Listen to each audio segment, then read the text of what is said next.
dari kelas 10 MP2 ingin mempresentasikan tentang sengketa wilayah Indonesia dan wilayah Indonesia. Perkenalkan, nama saya Winnie Ramadhani. Perkenalkan, nama saya Cynthia. Perkenalkan, nama saya Diva Dalila.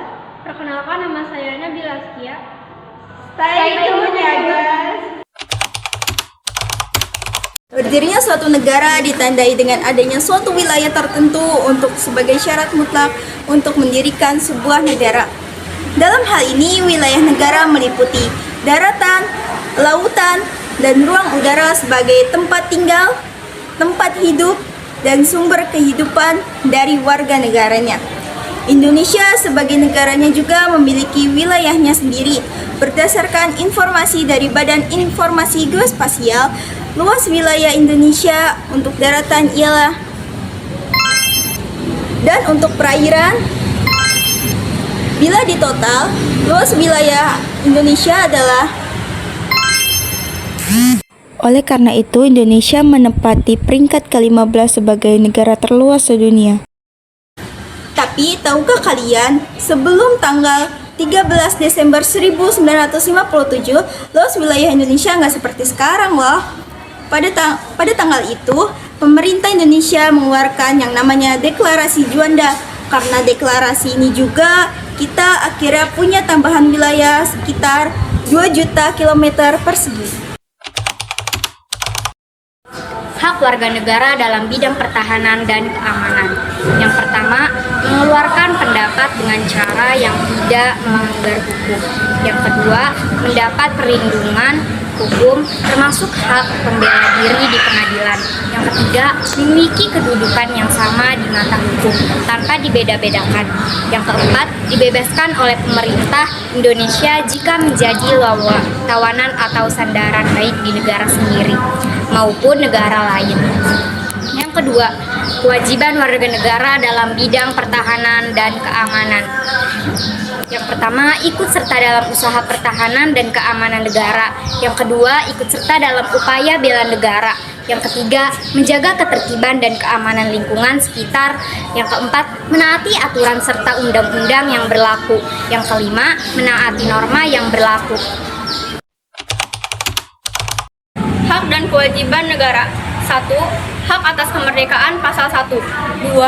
Hak untuk melaksanakan jurisdiksi atas orang, benda, dan wilayah pasal 2. 3.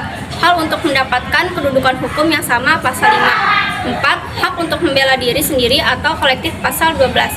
Kewajiban. 1. Kewajiban untuk tidak intervensi pasal 3.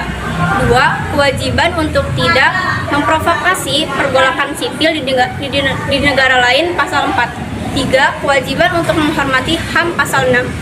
4. Kewajiban untuk menjaga wilayahnya pasal 7. 5. Kewajiban untuk menyelesaikan sengketa secara damai pasal 8. 5. Kewajiban untuk tidak menggunakan kekuatan ancaman senjata pasal 9. 6. Kewajiban untuk mencegah pasal 9. 7. Kewajiban untuk tidak mendukung kolonialisasi atau okupasi pasal 12. 8. Kewajiban untuk selalu baik pasal 13.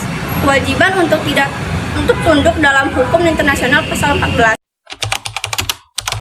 Sengketa wilayah yaitu perselisihan atau ketiada kesepakatan atas pemilikan atau kendali atas daerah di antara dua atau lebih negara.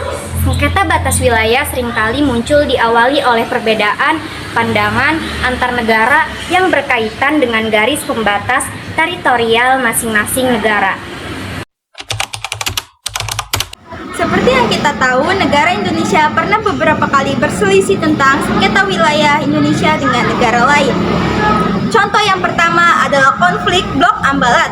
Sengketa wilayah Ambalat merupakan sengketa yang terjadi antara negara Indonesia dengan negara Malaysia.